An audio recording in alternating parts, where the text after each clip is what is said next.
Hello बच्चों, स्वागत है आप सभी का हमारे चैनल पर।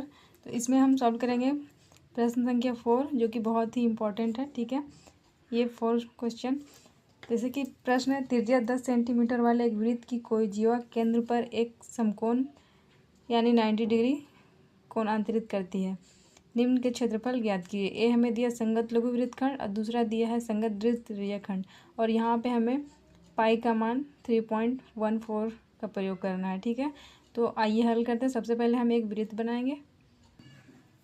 देखिए, हमने ये वृत्त बनाया है। ठीक है, और ये वृत्त का जो ये है केंद्र है। ठीक है, हमें क्या बोला, 10 सेंटीमीटर त्रिज्या वाले, यानी ये केंद्र से जो 10 सेंटीमीटर एक त्रिज्या है। ठीक है, उसके बाद क्या बोला, एक वृत्त की कोई जीवा। अब यहाँ पे देख सकते हैं, एक वृत्त की कोई जीवा केंद्र पर समकोण, यानी यहाँ पे एक जीवा। आप जीवा कहीं पे यहाँ पे भी दे सकते हैं यहाँ पे, लेकिन हमें थोड़ा सा खुद का माइंड यूज़ करना है जब हमें क्वेश्चन को सही ढंग से सेटल खुद से भी करना पड़ता है। ठीक है, तो जीवा हमने यहाँ खींचा, और क्या बोला कि जीवा जो है वो समकोण आंतरित करती है, तो इसके लिए हम यहाँ पे भी एक त्रिज्या दे देते हैं, और ये जो कोण बना वो 90 डिग्री का कोण आंतरित कर रही है जीवा। ठीक है, तो हमें आगे का क्षेत्रफल ज्ञात करना है। पहला है ये संगत लघु वृत्तखंड का क्षेत्रफल।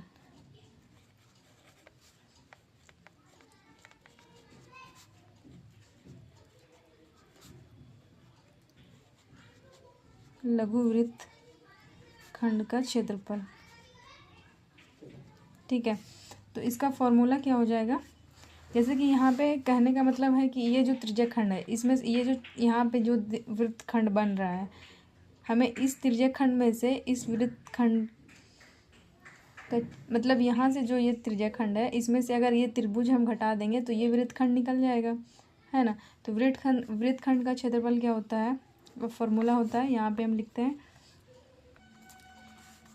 इसका फॉर्मूला हो जाएगा θ/360 पाई r स्क्वायर, यानी कि हम त्रिज्याखंड का क्षेत्रफल लिख लेंगे। उसमें से ये जो त्रिज्याखंड है, यहाँ से यहाँ तक ये जो त्रिज्याखंड बन रहा है, ठीक है, उसका हमने फॉर्मूला लिखा। उसके बाद माइनस यहाँ से ये जो त्रिभुज बन रहा है, ठीक है, इसमें ये पूरा त्रिज्याखंड में से ये त्रिभुज अगर घटा दिए तो हमारे पास ये निकल के आ जाएगा। तो माइनस यहाँ क्या हो जाएगा, त्रिभुज का क्षेत्रफल क्या होता है 1/2 आधार गुने ऊंचाई। ठीक है, तो हम यहाँ पे किसे आधार मानेंगे, किसे लंब, किसे त्रिभुज में 3 होता है ना, लंब, आधार और कर्ण।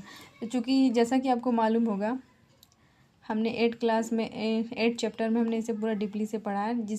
जो कोण होता है उसके सामने वाली जो भुजा होती है वो लंब होती है। ठीक है, तो ये आधार ये हो गया और कर्ण ये हो गया। ये 10 सेंटीमीटर दिया हुआ है तो ये भी 10 सेंटीमीटर होगा, क्योंकि त्रिज्या आप यहाँ ले लो या यहाँ पे ले लो, केंद्र से सभी समान होते हैं, तो इसलिए उसका लंबाई भी समान रहता है। तो इसका अगर 10 है तो इसका भी 10 होगा। तो इसके सामने वाला ये लंब हो गया। ठीक है, इसका पहले क्षेत्रफल लिख लेते हैं 1/2 आधार गुने ऊंचाई। तो आधार को हम बी से भी डिनोट करते हैं, यानी बेस, और एच को ऊंचाई को एच से। ठीक है, तो हम इसका मान बिठाएंगे यहाँ पर।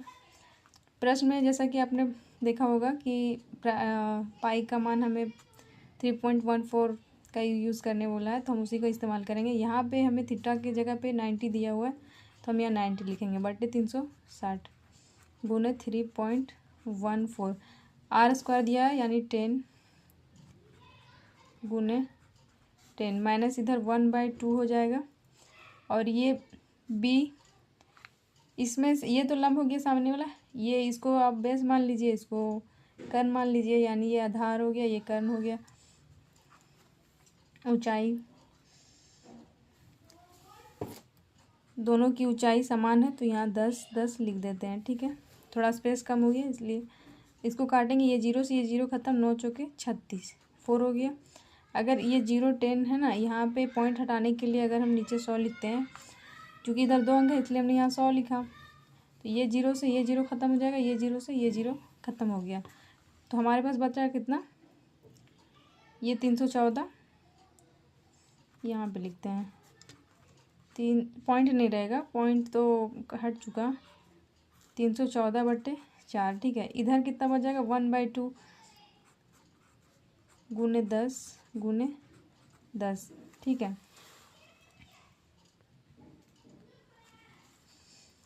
314 में हम 4 से भाग करेंगे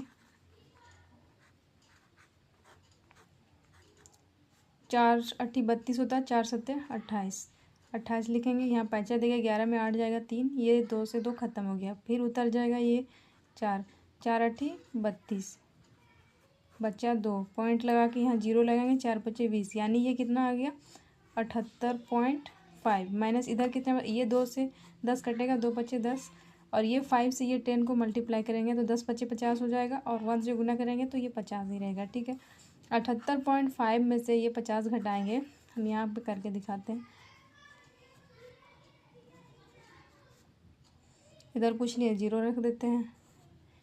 5 में 0 घटेगा तो 5 ही बचेगा, 8 में से 0 घटेगा तो 8 ही बचेगा, 7 में 5 जाएगा तो 2, यानी ये एक अंक के बाद पॉइंट था तो हमने पॉइंट लगा दिया। ये कितना बच गया 28.5। ठीक है, तो हमें पहले का आंसर आ गया, चूँकि ये क्षेत्रफल में दिया होता तो सेंटीमीटर स्क्वायर लगा दिए। अब हम दूसरा सॉल्व करेंगे। अब हमने यहाँ पे संगत दीर्घ त्रिज्यखंड लिख लिया है। देखिए ये यहाँ से ये जो त्रिज्यखंड था ये तो लघु त्रिज्यखंड था, यहाँ पे हमें दीर्घ त्रिज्यखंड निकालने बोला, ये वाला। ठीक है, तो हमें यहाँ से यहाँ की जो थीटा दी हुई है ये 90 डिग्री दी हुई है। जैसा कि आपको मालूम होगा कि यहाँ से जो केंद्र का कुल टोटल डिग्री होता है वो 360 डिग्री का होता है। ठीक है, 360 का होता है, तो हमें यहाँ से यहाँ तक का 90 डिग्री दे दिया हुआ है, और हम यहाँ से यहाँ तक का निकाल रहे हैं। ठीक है, ये जो है यहाँ से यहाँ तक का तो ये दिया हुआ है।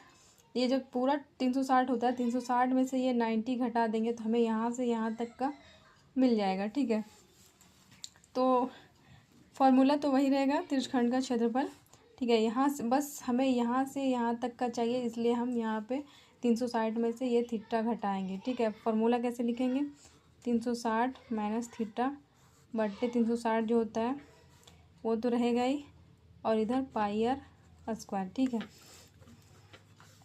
अब 360 है तो 360 लिखते हैं, माइनस थीटा, तो थीटा कितना घटाना है हमें 90। वो आप समझ में आया होगा आपको क्योंकि हम क्यों घटा रहे हैं, क्योंकि हमें ये दीर्घ त्रिज्यखंड ज्ञात करना है, तो हमें ये चाहिए। टोटल होता है 360, और टोटल इसका जो नीचे वाला लघु त्रिज्यखंड है वो 90 दिया हुआ है, तो हम टोटल में से ये घटाएंगे तो हमें ये दीर्घ त्रिज्यखंड का क्षेत्रफल यानी थीटा है वो मिल जाएगा। बटे 360 नीचे है तो हम 360 ही लिखेंगे। पाई के जगह पे ये यूज़ करने बोला था 3.14, और गुने त्रिज्या कितना है 10। देखिए अब हमने इस फॉर्मूला पे इसे बिठा दिया है। अब इसे हम सॉल्व करेंगे, तो 360 में से 90 घटाएंगे तो कितना बच जाएगा, 0 में 0 गया 0, ये 6 है, 5 16 में से 9 जाएगा 7, यहाँ कितना बच गया 2, यानी 270 बटे 360 बच गया। ठीक है ना, इधर गुने में जैसे यहाँ पे हम यहीं पे सॉल्व कर देते हैं, यहाँ पे इसको हम काट सकते हैं, पॉइंट है, पॉइंट के बाद 2 जीरो, तो हम यहाँ 2 जीरो 2 अंक है तो 2 जीरो हमने लगा दिया।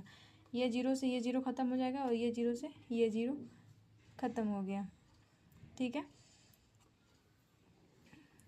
तो यहाँ कितना बच गया, गुने में 314, 314 बच गया ना। अब इसे हम सॉल्व करेंगे, ये 0 से ये 0 ख़त्म, 9 से काटते हैं तो 9 तिया 27, 9 चौके 36। ठीक है, ये इधर 2 दूनी 4, 2 इसको भी काट देते हैं, 2 से 2 दूनी 4, और 2 एक कम 2 हो गया, इसमें से एक बच्चा इसमें आ गया, 2 पच्चे 10, इसमें से एक बच्चा इसमें चला गया, 2 सत्ती 14, यानी इधर 157 बच गया। यानी ये कितना बचा 3 गुने 157, ये 3 यहाँ पे आया और ये 157, नीचे बट्टे में कितना है 2। ठीक है, तो जब 3 को 157 से गुना करेंगे तो कितना आ जाएगा, 7 तिया 21 का 1, 5 तिया 15, 1 16 का, 7 तिया 21, एक हाथ में 2 बचा ना, तो 5 तिया 15, 2 17 का, 7 हाथ में 1, 1 और ये 3, 3 होगा और 1 4, 471 बटे 2, और 471 में हम 2 से भाग करेंगे, तो यहाँ पे करके दिखाते हैं।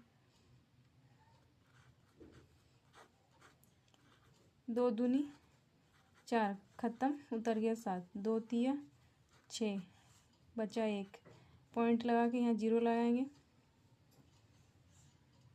ये एक उतरेगा ना, अभी एक अंक बचा हुआ है, तो 2 पच्चे यहाँ पॉइंट नहीं लगेगा, 2 पच्चे 10,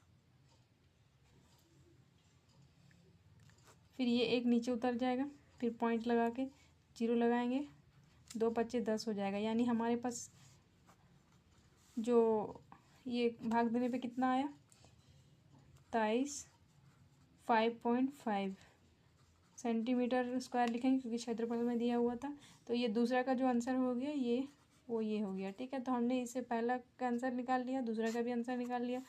तो इसका जो सॉल्यूशन है वो यही है। तो अगर आपको समझ में आया तो लाइक और सब्सक्राइब करें।